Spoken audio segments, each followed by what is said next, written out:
उत्तराखंड के देहरादून में AQI यानी एयर क्वालिटी इंडेक्स लगातार 300 को पार कर रहा है। केंद्रीय प्रदूषण नियंत्रण बोर्ड के पैमाने के मुताबिक इसका मतलब है कि शहर की हवा की क्वालिटी बहुत खराब कैटेगरी में पहुंच गई है। आमतौर पर साफ हवा का मजा लेने वाली उत्तराखंड की राजधानी में बढ़ते AQI ने जानकारों की चिंता भी बढ़ा दी है। वे इसकी वजह शहर में गाड़ियों और उद्योगों से बढ़ते प्रदूषण के साथ साथ पड़ोसी राज्यों में पराली जलाना भी मानते हैं। उनका कहना है कि मौसम के बदलते मिजाज ने हालात को और बिगाड़ दिया है। मुख्य रूप से पूरे इंडो गैंजेटिक प्लेन में एक जो भौगोलिक प्रक्रिया हो रही है जिसको हम लोग टेम्परेचर इन्वर्जन कहते हैं यहाँ पे। तो जितने भी हमारे पोल्यूटेंट्स हैं जो अलग अलग सोर्सेस से आ रहे हैं, इंडस्ट्रियल पोल्यूटेंट्स है या व्हीकुलर पोल्यूशंस है या अन्य राज्यों से जो पराली जलाकर यहाँ पे एयर सर्कुलेशन से आए हैं, तो बेसिकली ये यहाँ लोअर लेवल पे ट्रैप हुए हैं। ऊपर से जो इंडो तिबेटियन प्लेट से उसकी ठंडी हवा जो यहाँ आई है, तो ये टेम्परेचर इन्वर्जन के कारण पोल्यूटेंट्स ट्रैप हो रखे हैं यहाँ। इसमें उत्तरकाशी और ऋषिकेश तो फिर भी कंपेरेटिवली ठीक है, लेकिन देहरादून की कंडीशन अभी 3-4 दिन से काफ़ी बिगड़ी हुई है और कई बार हम वेरी पुअर स्थिति में पहुंच जा रहे हैं। AQI कई बार 300 क्रॉस भी कर जा रहा है और बेसिकली कोई भी विंड का डिस्पर्सन नहीं हो रहा है। विंड डिस्पर्सन नहीं यानी विंड डिस्पर्सिव नहीं है, तो पॉल्यूशन कंसंट्रेटेड है। और साथ में biomass burning, stubble burning Dehradun में या वेहिकुलर इमिशन जो जाम वगैरह की स्थिति है, उसके चलते पॉल्यूटेंट्स पूरे वैली में ट्रैप्ड हैं। लोगों का कहना है कि प्रशासन ने प्रदूषण की मुश्किल से निपटने के लिए कोई सही योजना तैयार नहीं की है। उनके मुताबिक देहरादून की बढ़ती आबादी ने इसके बुनियादी ढांचे पर बोझ डाला है।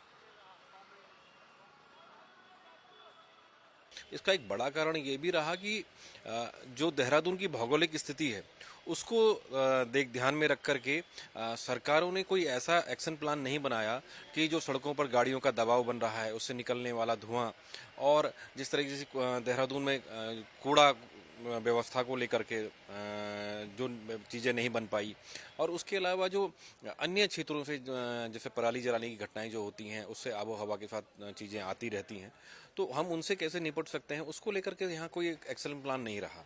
उसका खामियाजा हम आज भुगत रहे हैं। देहरादून के लोगों का मानना है कि जलवायु परिवर्तन ने भी उनके शहर को सामान्य से ज्यादा गर्म कर दिया है। वे कहते हैं कि प्रदूषण को कम करने की कोशिशों के बहुत कम नतीजे मिले हैं।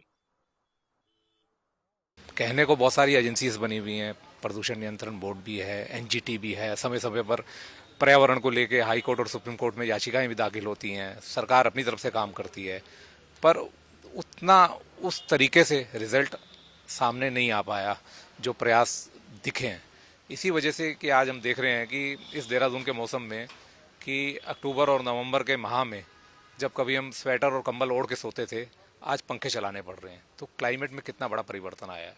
डॉक्टरों का कहना है कि देहरादून में बढ़ती निर्माण गतिविधियां भी प्रदूषण बढ़ा रही हैं। उनके मुताबिक जिस शहर को कभी रिटायर्ड लोगों के लिए स्वर्ग माना जाता था, वही अब बुजुर्गों और सांस की बीमारियों से जूझ रहे लोगों के लिए डेंजर जोन बन गया है।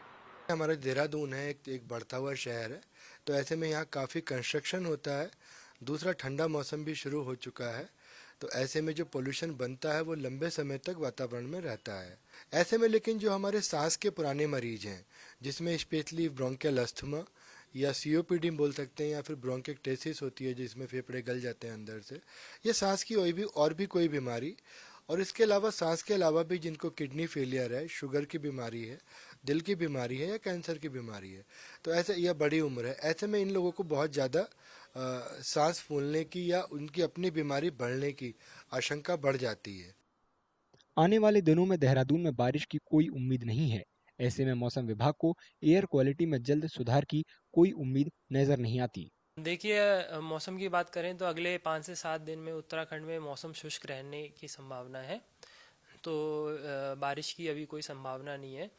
लेकिन जो कोहरे की बात करें तो उत्तराखंड के जो मैदानी क्षेत्र हैं उसमें विशेषकर हरिद्वार और उधम सिंह नगर जनपद है, वहाँ पर कुछ स्थानों पर हल्के से मध्यम कोहरा छाने की संभावना है, जबकि कहीं कहीं जो है घना कोहरा भी छा सकता है अगले जो है 3 दिन में, मतलब कि 14, 15, 16 तारीख में 3 दिन में जो है कहीं कहीं घना कोहरा तक इन 2 डिस्ट्रिक्ट्स में मिलने की संभावना है। लोगों का कहना है कि जब तक अधिकारी प्रदूषण के संकट को गंभीरता से नहीं लेते और समाधान नहीं ढूंढ लेते, तब तक देहरादून की एयर क्वालिटी में सुधार होता नहीं दिखता और उनका शहर देश के सबसे प्रदूषित शहरों से होड़ लगाता दिखेगा।